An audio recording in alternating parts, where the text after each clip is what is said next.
Let me move on to a different subject and back to my lane, and that's the world of sports because there's a guy by the name of Kliff Kingsbury who's just named the offensive coordinator for the Washington Commanders. And why should this be of interest to folks? Because this is America. And we like to have the veneer, the ambiance, the facade at the very least of fairness. And I'm trying to figure out where could possibly anybody capture that at this particular moment in time when it comes to this guy. I apologized on national television this morning to Kliff Kingsbury for what I needed to say because it's not his fault.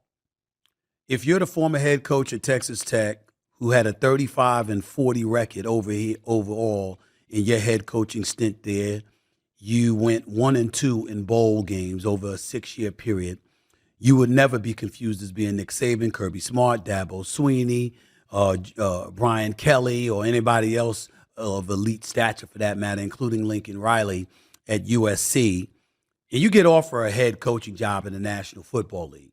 How are you supposed to turn that down? I would take that job if I were him.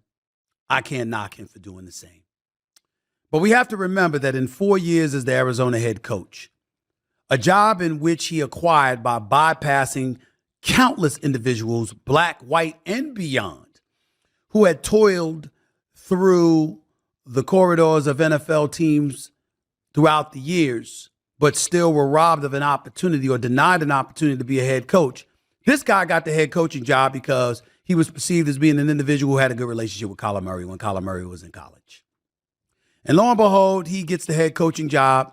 They draft Kyler Murray number 1 overall. And from 2019 through the year 2022, Kliff Kingsbury record was 28, 37, and 1. In 4 years at the job, he went to the postseason one time, had a winning record one time. And the things that he was most known for is his personal relationship with the quarterback and the fact that he had a fly-ass crib that we all saw in Arizona because we learned during COVID when everybody had to stay at home and confine themselves to their home and weren't allowed to go to work, he was doing the NFL draft from his home. That's a fly-ass crib, no doubt about it. A matter of fact, I've had my assistant Sumatra and other real estate agents looking for a house like that because I haven't been able to find one yet.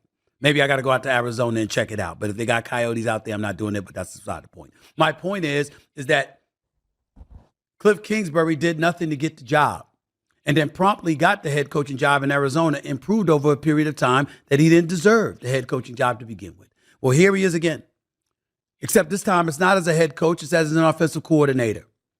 And it's not just as an offensive coordinator, it's for the Washington Commanders. A Washington Commanders team that was recently purchased for over $6 billion by Josh Harris, the owner of the Philadelphia 76ers and the National Basketball Association, by the way, who a part owner is Irving Magic Johnson, okay? The offensive coordinator at the time was Eric Bieniemy, who was the former offensive coordinator in Kansas City with Patrick Mahomes and had led them to 3 Super Bowls and 2 Super Bowl titles before he left because he couldn't get a head coaching job. So he went to Washington to better position himself to ultimately be considered for head coaching duties, where he coached under Ron Rivera. And lo and behold, they win 4 games. Ron Rivera gets fired, and they were trying to figure out what role they were going to play for him.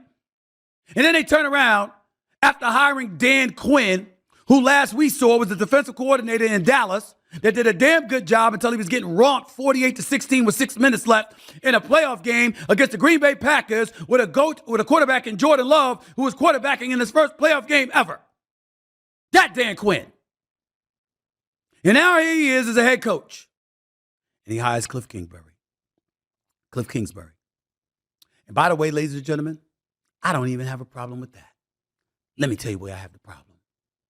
They're saying it's possible Kingsbury was the choice because Caleb Williams, the presumptive number 1 overall pick coming up in this year's NFL draft out of USC, guess what? Wait for it. He has a close relationship with Kliff Kingsbury. Don't y'all find that amazing? So we ain't talking qualifications. Because you certainly didn't have him in Texas Tech, and you damn sure don't have him at Arizona Cardinals, NFL. But he's got a personal relationship. Well, why ain't he the player personnel director? He's got a great relationship with quarterbacks. Well, why ain't he the quarterback coach? Why you got to be the offensive coordinator?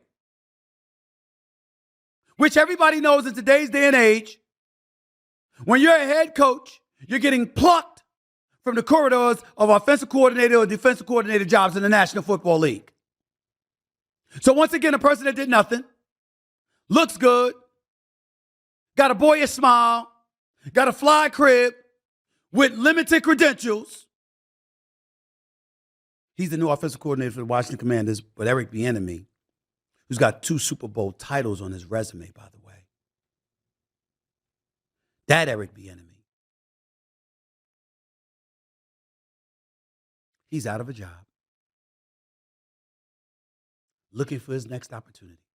And oh, by the way, the Pittsburgh Steelers, because knowing Tomlin, he would have hired Mike Tomlin, he would have hired somebody like that. Well, he just hired Arthur Smith, who got fired from the Atlanta Falcons job.